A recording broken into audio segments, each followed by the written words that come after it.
E hoje nós vamos conversar um pouco a respeito do autoconhecimento.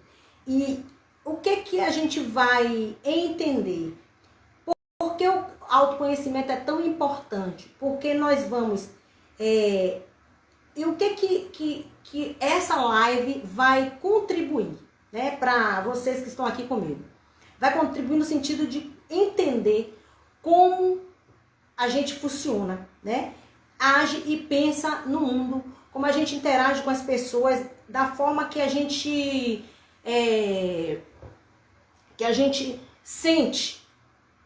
Então, o meu trabalho é através da análise corporal, né? Então, através da análise, a gente tem uma dimensão, a partir do formato do seu corpo, de como uma pessoa funciona, a partir do formato do corpo, e a gente faz essa análise, e essa análise nos dá respostas a respeito de como você pensa, age e sente no mundo, tá bom? E aí a gente também, a partir dessa análise, a gente vai ter resposta para todos os problemas que a gente está vivendo, através do formato do seu corpo. Então é sobre isso que a gente vai conversar aqui hoje, tá bom? Então, qual é a importância do autoconhecimento?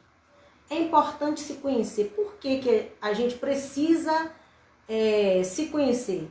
O que a gente ganha e o que a gente perde com isso, né? Quando a gente tem um conhecimento acerca de como a gente age, sente e pensa, a gente às vezes faz alguns questionamentos quando a gente não sabe, né?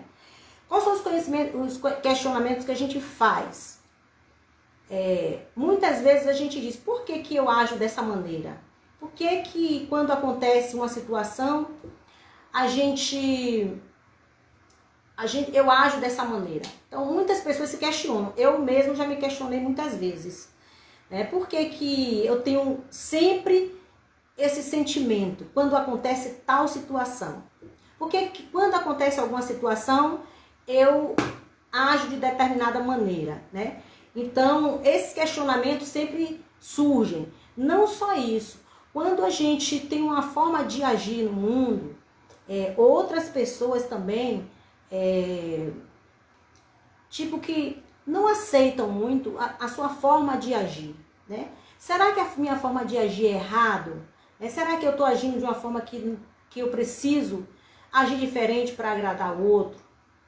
Então, quando você se conhece, você sabe que não existe nada de errado em você, né? Porque você entende que aquela forma de você agir é a forma de você interagir no mundo. Então, você é singular, né? Você é única. E não existe o certo nem o errado. Existe cada um tem uma forma de vivenciar suas questões. E a gente analisa isso a partir do formato do corpo. Então, para cada formato de um corpo, existe uma mente pensante, né? Então, deixa eu ver Gabriela, que bom que você está aqui conosco, Gabriela. Quem mais? Liana, minha querida Liana, minha aluna querida. Que bom que vocês estão aqui. Prazer, sejam todos muito bem-vindos, tá bom? Muito bem-vindas, que tem só mulheres aqui, né? Então, deixe aí suas perguntas, deixe seus comentários, tá bom? Qualquer dúvida, nós estamos aqui, tá bom? Então, a gente tá falando de autoconhecimento e de como é importante a gente se autoconhecer, porque muitas vezes a gente faz questionamentos, né? Muitas vezes a gente não gosta da forma, do nosso jeito de ser, né? Então, poxa, eu não queria ser assim, eu queria ser diferente. Eu não queria pensar assim, eu queria pensar diferente. Poxa, eu queria ser como fulana, eu queria pensar como aquela minha amiga pensa, porque ela pensa tão legal, ela age de uma forma tão legal. Poxa, fulana é tão calma, né? E eu queria ser calma igual a ela. Não é assim que a gente faz? Poxa, essa pessoa é tão animada, gosta tanto de ficar com muitos amigos na sua volta, mas eu não sou assim, eu gosto de ser mais reservada. Será que existe alguma coisa diferente comigo? Será que existe alguma coisa errada comigo? Né? Então a gente está sempre se questionando, porque a nossa forma de questionar é sempre se comparando. Não é assim? Fala aí se não é assim. Eu vou perguntar a vocês se alguma de vocês já se comparou. Diga assim aí pra mim. Quem já chegou a se comparar, né? Com outra pessoa, querendo ser da forma que a outra pessoa é. Coloque aí, eu quero ouvir os comentários de vocês, tá bom? Então, eu quero dizer a vocês que não há nada de errado com a pessoa. Nada de errado com você. Porque você foi mielinizada assim. Nós temos do primeiro momento que a gente foi gerado até os 5, 6 anos, segundo alguns autores, nós fomos mielinizados através da medula espinhal. Existe um sistema nervoso central que da barriga da nossa mãe até os 5 anos, a nossa medula espinhal, nosso sistema nervoso central, através da medula espinhal, foi mielinizando, né? E a partir daquela mielinização, nós fomos criando defesas. E essas defesas são defesas para nos proteger de traumas. Então, quando a gente sente, naquele momento de mielinização, aquela dor maior na passagem daquela mielinização, a gente mieliniza mais forte naquele local do sistema nervoso central. Então, existe 5 momentos a mielinização, que é na hora da gestação, no momento da gestação, né, até o nascimento. Depois tem do nascimento até 1 ano, 1 ano e meio. Depois de 1 ano e meio até 2 anos e meio, outra fase. Então são 5 fases. Depois de 2 anos e meio até 3 anos e meio, outra fase. E de 3 anos e meio até 5, 6, alguns autores chegam a dizer que é 7 anos, existe outra fase da mielinização.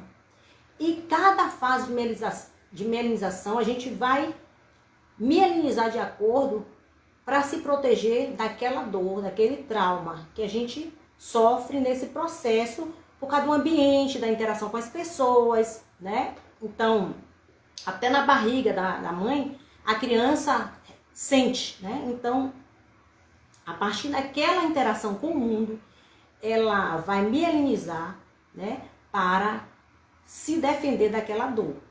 E aí, vai gerar o quê? O formato do corpo de acordo com a mielinização e de acordo com aquela dor.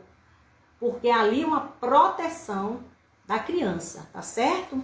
Então, não há nada de errado. Todos nós, desde o momento da gestação até o nascimento, até 5 anos, 6 anos, vamos passar por esse processo. Todos, né? Então, com esse processo, com esta dor, com esse processo, e essa defesa vai gerar recursos importantíssimos para que a gente possa ter esses recursos para interagir. Se o ambiente for ajustado, a gente não vai ressentir tanto essa dor, né? Esse ambiente vai fazer com que a gente ative mais os recursos do que a dor. Então, existem 5, né, dores principais dessas fases de mielinização do sistema nervoso central, que são a dor da rejeição, a dor do abandono, a dor da manipulação, a dor da humilhação e a dor da traição. Cada pessoa vai sentir mais forte em alguma dessas fases. Nós vamos passar por todas essas dores? Vamos.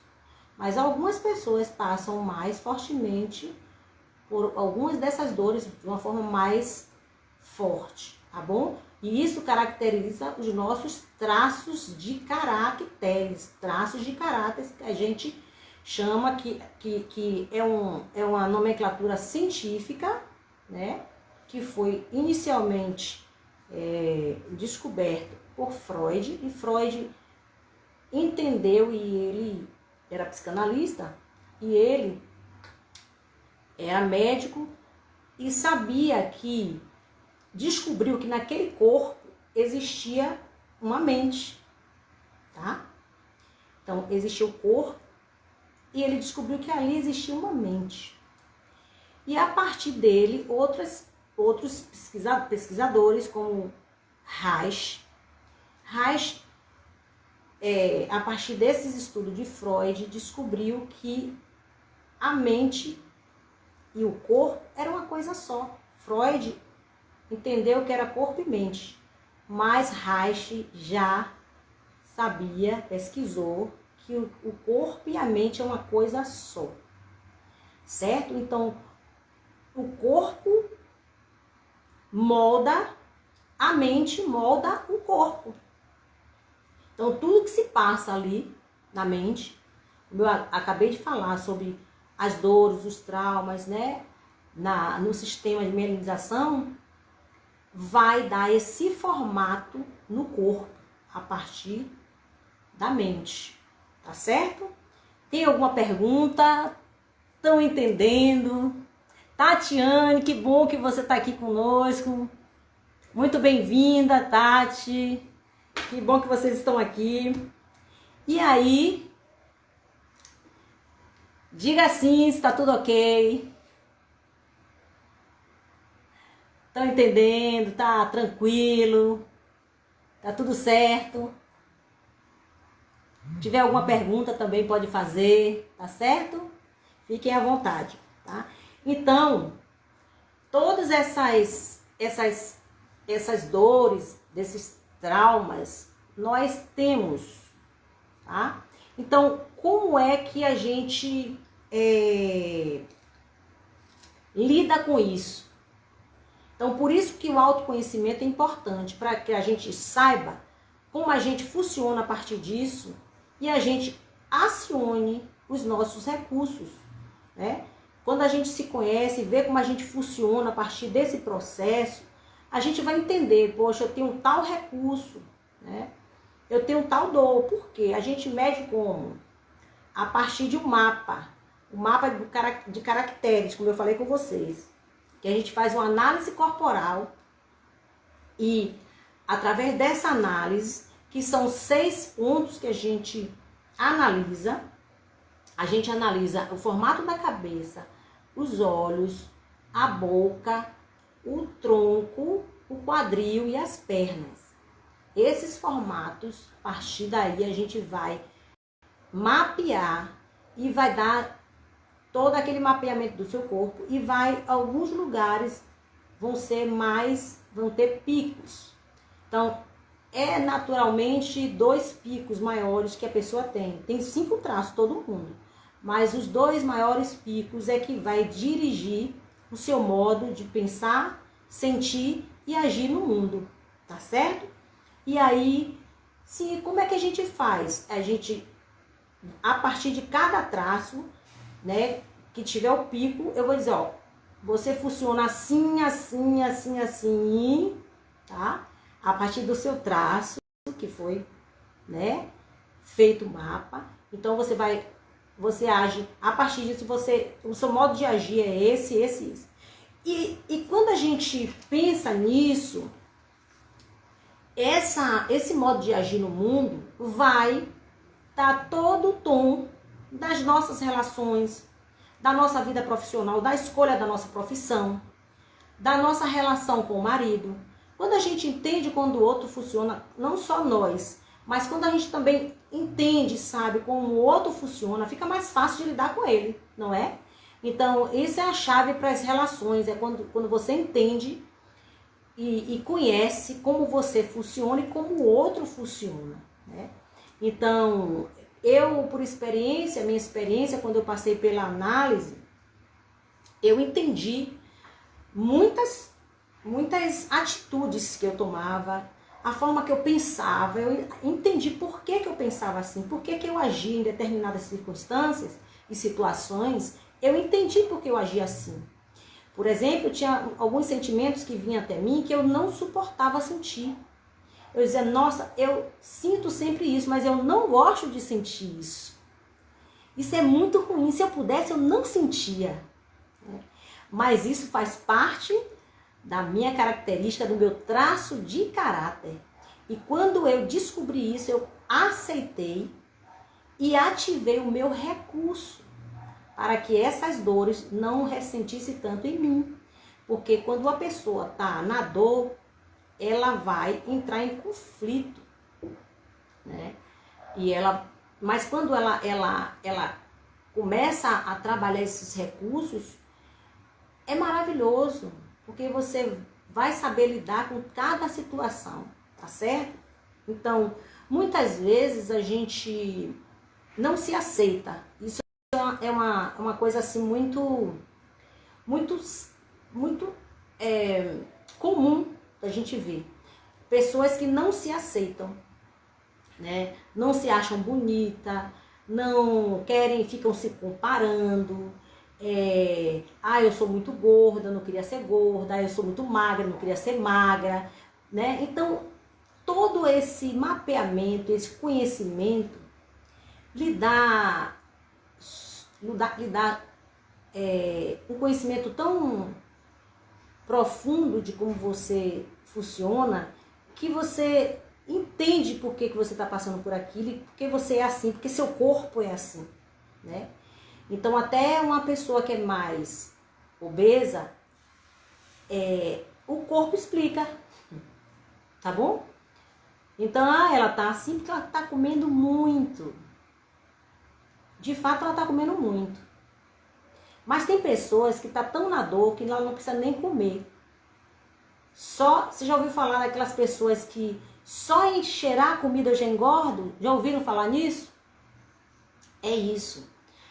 Então, essa é uma característica, um traço, né, que está na dor, tá? Então, ela precisa entender isso e ativar o recurso, para que ela saia desse ciclo vicioso, tá bom? Então, e também não é nenhum problema, né, dela ser do jeito que ela é. Por exemplo, uma pessoa, tem umas pessoas que são mais racionais, tem outras pessoas que são mais sensíveis e outras são mais racionais. Tem outras pessoas que são mais choronas. Quantas vezes as pessoas, até os pais, dizem assim, você é muito chorona, não chore não. Por exemplo, homem não chora, né? Então a gente já ouviu muito isso. E isso é uma coisa muito séria, porque pode acarretar muitos problemas no mundo adulto, na vida adulta da criança, né? Porque ela ouviu dizer sempre que chorar é errado, que o homem não chora, que quando ela expressa a dor, mas expressa um sentimento, né? Ela é chorona, ela é manteiga derretida. Quem nunca passou por isso? Principalmente quem tem traço de caráter que é natural desse traço de caráter chorar. Tem traço de caráter que ele chora sem ter motivo. E é natural, é normal para ele chorar. Porque quando ele chora, ele expressa o que ele está sentindo. É uma forma dele expressar o que ele sente. Tem pessoas que têm facilidade de dizer assim, nossa, eu tô muito triste hoje e eu quero ficar sozinha que eu tô muito triste. Essa pessoa tem facilidade de expressar o que sente. Já tem outros traços de caráter que não tem essa facilidade. Não é um dos recursos dessa pessoa falar o que sente. Ela expressa o sentimento dessa maneira. Não falando, mas sentindo, chorando, tá bom? E aí a gente, por falta de conhecimento, vai dizer assim, Tatiana, Tati, tá dizendo verdade. Quando repreendemos, né, os sentimentos dos outros, podemos estar privando a pessoa na vida adulta. Exatamente. Isso gera um trauma. E a pessoa acaba não se aceitando. A pessoa diz assim, bom, se eu chorar, me disseram que eu sou chorona e que é errado. Que eu sou manteiga derretida. Então eu vou engolir o choro. Quando ela engole o choro, ela engole todo o sentimento dela. Tudo aquela expressão natural da pessoa, ela não vai colocar para fora. Isso é um problema sério. Por isso que a pessoa que tem um traço de caráter sentimental desse, começa a engordar. Porque ela não está sendo permitida a ela expressar o sentimento. Olha só. Então, por isso que é importante se autoconhecer. Quando a pessoa sabe como ela funciona e sabe que ela foi mielinizada assim, com esse traço de caráter mais sensível, o que é que ela vai, mesmo que ela tenha ouvido a vida inteira que chorar é errado, que chorar demonstra fraqueza, que chorar é manteiga derretida, que o homem não chora, o que é que vai acontecer quando ela sabe que é assim que ela funciona? É o jeito dela interagir, existir no mundo. O que é que ela vai fazer? Ela vai dizer, eu sou quem eu preciso ser. Ela vai ter como dizer ao outro e impor limites ao outro. Dizer, é assim que eu funciono. É a minha forma de agir no mundo, né? Então a gente chama esse traço de caráter, a gente chama de oral. Então são 5 traços de caráter. Eu falei do primeiro, que sente a dor da rejeição. E os cientistas, Reich, colocou esse nome. Tem nomes esquisitos, mas não tem nada a ver com patologia, né? Ele colocou esse nome, mas não tem a ver com doença, não tem a ver com patologia, tá bom? Que é o esquizoide, que sentiu mais fortemente a dor da rejeição, que foi lá no útero, até o nascimento, ele sentiu a dor da rejeição, mesmo que a mãe não tenha intenção de não ter aquele filho, mesmo que a mãe desejasse muito ele, né? Aqui a gente não tem culpado, não existe culpado aqui, né? Então, ele ressentiu a dor da rejeição no útero quando, por exemplo, a mãe se sentiu muito preocupada. Nossa, esse filho vai nascer e meu marido está desempregado. Ah, nossa, esse filho vai nascer, mas o pai não quer assumir. Né? Ah, esse filho vai nascer e as nossas condições não estão muito boas. Então, quando a mãe, né? Porque existe uma simbiose muito forte com a mãe. Então, nessa fase. Então, o que acontece com a criança? Ela sente no útero o que a mãe sente. Porque aquele útero vai ficar duro, porque vai ter pouca irrigação de sangue naquele útero. Então, para não sentir aquele útero desconfortável, o que a criança vai fazer lá dentro?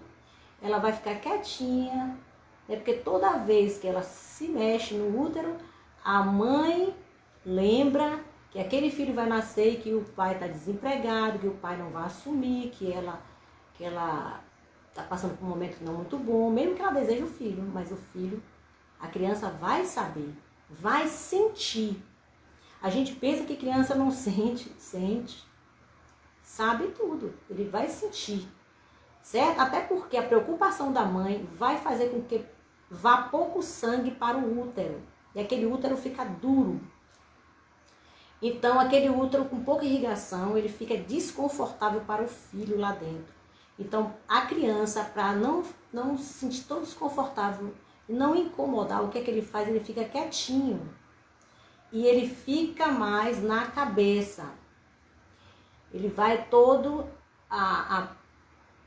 o pensamento, todas as funções dele fica mais aqui na cabeça. Por isso que esse traço é bem racional. Quando nasce, né, ele se desenvolve, um adulto, ele é bem racional. A gente chama de esquizoide.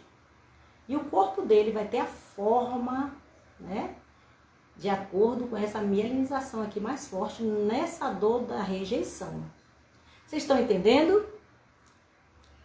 Fala aí se estão entendendo. Se eu estou muito rápido. Vai me dando feedback aí. Certo? Seja muito bem-vinda, Gasbarri, Juliana, querida. Que bom que você está aqui conosco. Muito bom. Prazer estar aqui. Seja muito bem-vinda, viu? Então, essa criança sentiu a dor da rejeição. E o nome vai ser esquizoide. O segundo traço de caracteres vai ser o oral. O oralzinho que chora. E todo mundo diz assim, você é muito chorona. De tanto ela engolir o choro, sabe o que pode acontecer? Ela vai cada dia mais engordar. Porque ela não teve a chance de colocar aquilo para fora. E ela usa o mecanismo de defesa, né? Engorda, né? Certo? Porque ela não pode expressar. E outras coisas que acontecem, não só essa, né? Que a gente pode depois conversar, né, em outra live, acontece para a pessoa engordar, tá bom? Existem 3 características de uma pessoa que ela pode engordar. Não é só a comida engorda, mas porque ela come muito, né? Então a oral, ela tem medo do abandono. Então ela lá na fase da amamentação, ela não foi, né, assistida, ou então foi assistida, mas não da forma que a criança gostaria, né? Às vezes a mãe precisa sair para trabalhar, às vezes até a mãe afastar-se da criança para tomar um banho. A criança, depende da criança, ela vai ressentir a dor do abandono, tá bom? Então não existe culpado, não existe mãe ruim que abandonou. Pode ter acontecido? Pode. Uma mãe ter abandonado seu filho, sim. Mas a dor do abandono não é somente quando a mãe abandona seu filho que vai embora. É até a simbiose da criança com a mãe. Nessa fase é tão intensa que até ela se afastar para tomar um banho, ou então ela se afastar para ir trabalhar, por exemplo, a criança entende que foi abandonada. E se ela ressentir essa dor, né, ela pode vir a ter esse traço de caráter oral e sentir sempre a dor do abandono, tá bom? Então, o corpo dela vai ter o formato desse traço, que ela ressentiu naquele momento na minha internet. Então, quando ela ressentiu essa dor muito forte, tem algumas crianças que passam por essa fase, mas não sente não, né? Vai sentir outras fases. Mas já tem criança que nessa fase ela vai sentir mais. Então ela vai ter o traço de caráter oral e vai ter o corpo, o formato do corpo de um oral. Existe o oral da falta e existe o oral, né, do excesso. Então todo mundo que é oral é gordinho? Não. Existe também um oral que é magro, que é da falta, tá bom? Então, o terceiro traço é o traço de caráter do psicopata. Não é doença, não é neurose, não é nada disso, tá? Não tem nada a ver com doença nem patologia, tá bom? Então, como eu já havia dito, é o traço de caráter psicopata que ele ressentiu na fase que vai caminhar, vai aprender a interagir, né, com outras crianças, com o pai, com a mãe, que vai, por exemplo, começa a caminhar, aí a mãe, o pai diz, venha, caminhe, se você caminhar e você fizer certinho, eu vou te dar tal coisa. Então ele começa a se sentir manipulado. A criança começa a se sentir manipulada nessa interação, tá bom? E aí ele vai ressentir a dor da manipulação. E também o formato do corpo dele vai ter todo um formato específico dessa dor ressentida lá na infância, de um ano e meio até 2 anos e meio. Né? Então, depois vai vir o traço de caráter masoquista. Traço de caráter masoquista é de 2 anos e meio a 3 anos e meio, que é o desfraude, quando a criança faz um cocô na fralda e aí o pai, a mãe ou quem está tomando conta da criança diz: ai, que fedor, que coisa feia fazer cocô nas calças, né? E aí ele vai sentir a dor da humilhação, tá? E é por isso que a gente tem que ter todo cuidado. Existe culpado aqui? Não. Cada um interagiu, o pai, a mãe, quem tomou conta da criança, da maneira que aprendeu, que tinha para dar, né? Não existe, aqui não existe julgamento, não existe culpado, tá? Por favor, mas a gente não nasce sabendo ser mãe, a gente não nasce com esse conhecimento, né? A gente tá tendo acesso a esse conhecimento, né? Eu tô tendo acesso a esse conhecimento, eu também tive filho, então eu sei que muitas coisas, se eu soubesse disso, eu não teria agido de outra maneira, teria agido de outra maneira. Por isso que o autoconhecimento, o conhecimento é muito importante, né? Então, a gente, por exemplo, faz a análise da criança a partir de 7 anos. Para quê? Para que a própria criança se conheça, né? E ela entenda que não há nada errado com ela, que a forma dela ser a forma que ela foi melinizada, é a forma que ela deve interagir, ela é quem precisa ser, não existe nada de errado com ela. E ela se autoconhecendo, sabendo como ela funciona, ela também vai... É um tipo de... Pode até falar com um amiguinho, né? Por exemplo, se ele estiver na escola e estiver chorando muito, ele for muito sensível, o amiguinho vai dizer: você é chorão? Ele pode dizer: não, eu sou oral, eu funciono dessa forma, eu sou assim, eu sou quem eu preciso ser, é a minha forma de agir, é a minha forma de ser, não há nada errado comigo, tá bom? E ele já vai ter uma defesa, ele já vai saber que não há nada errado, mesmo que a pessoa ache que ele está errado, a forma que ele é errado, ele já sabe, vai saber se defender, tá? E não só isso, os pais, é importante os pais saberem como o filho funciona para essa interação, né? Essa aceitação do filho, da forma do filho ser, né? Muitas mães têm filhos mais introspectivos. Tem alguma coisa errada com meu filho, ele é muito introspectivo, eu queria que ele fosse... que ele se comunicasse, que ele fosse assim com as outras crianças, que chega no meio das crianças, brinca e tá ali com todo mundo. Não, ele fica no cantinho, quietinho, meu filho tá doente, tem alguma coisa errada. Não há nada de errado. Quando você conhece como seu filho funciona, você sabe que não é nada de errado, é a forma dele interagir com o mundo, é a forma que ele foi mielinizado. Isso é libertador. Por isso que o autoconhecimento é libertador, tá bom?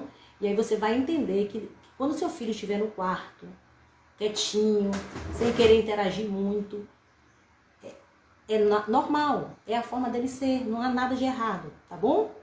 Então, e o masoquista, ele passou pela fase da humilhação, tá bom? E, por último, é o traço rígido, né? Que é lá na fase a criança tem um conhecimento de que o pai é par da mãe, que o titio tem a titia, que o vovô tem a vovó, né? Que a vida funciona em pares. E o que é que ela ressente? A dor da traição. Por quê? Porque o primeiro par de uma criança, quando ela é menina, é o pai. O primeiro par de uma criança, quando ela é menino, é a mãe.